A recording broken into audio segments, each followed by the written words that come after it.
ಜೈ Shriram. Late ಆಗಿಬಿಟ್ಟಿದೆ.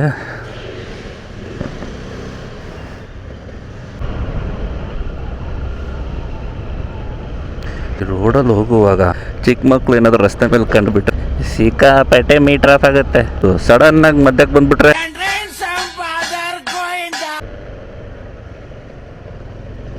ಓಹೋ ಮುಂಚೆ ಎಮ್ ಜಿ ಅಂದರೆ ಮಹಾತ್ಮ ಗಾಂಧಿ ಅನ್ಕೊಂಡ್ಬಿಟ್ಟಿದ್ದೆ. ಆಮೇಲೆ ಗೊತ್ತಾಯ್ತು ಮೋರಿಸ್ ಗ್ಯಾರೇಜ್.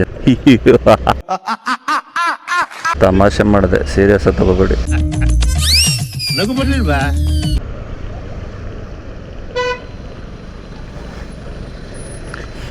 ಲೈಫಲ್ಲಿ ಈ ರೇಂಜಿಗೆ ಕನ್ಫ್ಯೂಸ್ ಆಗಬಾರ್ದು. ಸರ್ಕಲಿಗೆ ಬಂದು ಯಾವ ಕಡೆ ಇಂಡಿಕೇಟರ್ ಆಗಲಿ ಅಂತ ಯೋಚನೆ ಮಾಡ್ತಾ ಇದ್ದಾನೆ. ಆರೆಂಜ್ ಕಲರ್ ಟೀ ಆಗೋವನು ಹೇಳಿದ್ರೆ ಹೋಗ್ಬಿಡ್ತೀಯ, ಇದೆಲ್ಲ ಬೇಕಾ ನಿನಗೆ? ಅದು orange colour is just identification man. ಒಂದೊಂದ್ಸಲ ಗ್ರೀನ್ಗೆ ಬ್ಲೂ ಅಂತೀವಿ, ಬ್ಲೂಗೆ ಸ್ಕೈ ಬ್ಲೂ ಅಂತೀವಿ. ಆ ಬ್ಲೂ ಅಲ್ಲಿ ಎಷ್ಟೊಂದು ಬ್ಲೂ ಇದೆ. ರಾಯಲ್ ಬ್ಲೂ ಅಂತ, ಪಿಕಾಕ್ ಬ್ಲೂ ಅಂತ, ಸ್ಕೈ ಬ್ಲೂ ಅಂತ, ಇನ್ನೊಂದು ಯಾವ ಬ್ಲೂ, ಯಾವ್ಯಾವ ಬ್ಲೂ ಇದಾವೆ ನಮ್ಗೇನು ಗೊತ್ತು. ಒಂದೊಂದ್ರಲ್ಲಿ ಒಂದೊಂದ್ ಥರ ಬ್ಲೂ. ಇದನ್ನೆಲ್ಲ ಕಣ್ಣಿಂದ ನೋಡಿ ಕಂಗಾಲ ಆಗ್ಬಿಟ್ಟಿದೀನಿ. ನೀವು ಯಾವಾಗಾದರೂ ಥಿಂಕ್ ಮಾಡಿದ್ದೀರಾ, ಬೆಳಗ್ಗೆ ಎದ್ದು ಯಾವುದಾದ್ರೂ ಒಂದು ಹಾಡನ್ನ ರೀಲಲ್ಲೋ ಅಥವಾ ಯೂಟ್ಯೂಬಲ್ಲೋ ಅಥವಾ FM ಅಲ್ಲೋ ಕೇಳ್ತೀರಾ ಅಂತ ಅಂದ್ಕೊಳ್ಳಿ, ನೈಟ್ವರೆಗೂ ನಿಮ್ಮ ಬಾಯಲ್ಲಿ ಬರೋ ಹಾಡು ಮಾತ್ರ ಅದೇ ಆಗಿರುತ್ತೆ.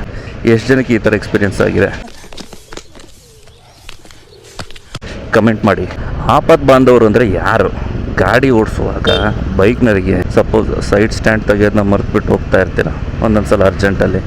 ಆಗ ಎದುರುಗಡೆಯಿಂದ ಬರೋ ಬೈಕ್ ನಾನು ಗುರು ಸ್ಟ್ಯಾಂಡ್ ಅಂತಾನಲ್ಲ, ಅವನೇ ಆಪತ್ ಬಾಂಧವ. ಅವನಿಗಿಂತ ದೊಡ್ಡ ಆಪತ್ ಬಾಂಧವ ಬೇಕಾ? ಸುಳ್ಳು ಹೇಳಿದ್ರೆ ಹೇಳ್ತೀನಿ ಮಕ್ಕುಗಿರಿ ಸರ್.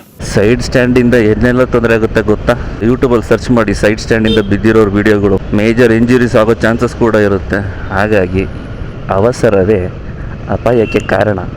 ಗಾಡಿ ಸ್ಟಾರ್ಟ್ ಮಾಡುವಾಗ ಸ್ವಲ್ಪ ನಿಧಾನವಾಗಿ ತಲೆಯಲ್ಲಿರೋ 106 ಯೋಚನೆಗಳನ್ನು ಸೈಡ್ಗಿಟ್ಟು, ಅದು ಎಂಥ ದೊಡ್ಡ ಕೆಲಸನೇ ಆಗಿರಲಿ ಟೆನ್ಷನ್ ಆಗಬೇಡಿ, ಅರ್ಜೆಂಟ್ ಮಾಡ್ಕೋಬೇಡಿ. ಎಲ್ಲ ಕರೆಕ್ಟಾಗಿ ಗಾಡಿನ ಮೂವ್ ಮಾಡ್ತಾ ಇದ್ದೀರ ಅಂತ ಕನ್ಫರ್ಮ್ ಮಾಡಿಕೊಂಡು ಮೂವ್ ಮಾಡಿ. ರೋಡಲ್ಲಿ ಹೋಗುವಾಗ ನಿಮ್ಮಿಂದ ಇನ್ನೊಬ್ರಿಗೆ ತೊಂದರೆ ಆಗಬಾರ್ದು. ಮಾರುತಿ 800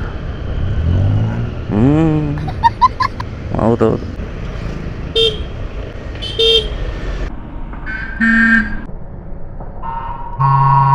ಏನೇ ಸ್ವಚ್ಛ ಭಾರತ್ ಅಭಿಯಾನ ಮಾಡಿದ್ರು ಜನ ಬುದ್ಧಿ ಕಲಿಬೇಕು ಫಸ್ಟು. ಅದು ಸೂಪರ್ ಮೂವಿ ನೋಡಿದ್ದೀರಾ? ಲಾಸ್ಟ್ಗೆ ನಿಮ್ಮ ಮನೆ ಅಂಗಳನ್ನ ನೀವು ಕ್ಲೀನಾಗಿ ಇಟ್ಕೊಂಡ್ಬಿಟ್ರೆ ಯಾವ ಸ್ವಚ್ಛ ಭಾರತ್ ಅಭಿಯಾನ ಕೂಡ ಬೇಡ. ಓಕೆ ಆಯ್ತು. ಆಮೇಲೆ ಇಲ್ಲಿ ಸ್ವಂತ ಮನೆಯವ್ರದ್ದೇ ಒಂಥರ ಮೈಂಡ್ ಸೆಟ್ಟು, ಬಾಡಿಗೆ ಮನೆಯವ್ರದ್ದೇ ಒಂಥರ ಮೈಂಡ್ ಸೆಟ್ಟು. ಬಿಡು ನಾವ್ಯಾಕೆ ಕ್ಲೀನ್ ಮಾಡೋಣ, ನಮ್ಮ ಮನೆನ ಬಾಡಿಗೆಗಿದ್ದೀವಿ ಅಂತ ಅಸಡ್ಡೆ. ಅದೇ ಸ್ವಂತ ಮನೆ ಆದರೆ ಮುಂದ್ಗಡೆ ಏನಾದ್ರು ಒಂದು ಸೈಕಲ್ ನಿಲ್ಲಿಸ್ಲಿ, ತೆಗಿಗುರು ಸೈಕಲ್ಲು, ಇದೇ ನಿಮ್ಮ ಅಪ್ಪನ ಜಾಗ ಮಾಡಿದ್ದೆ ಅಂತಾರೆ. ಮನುಷ್ಯ ಸ್ವಾರ್ಥಿ, ನನ್ನ ಸೇರ್ಸ ಹೇಳ್ತಾ ಇರೋದು.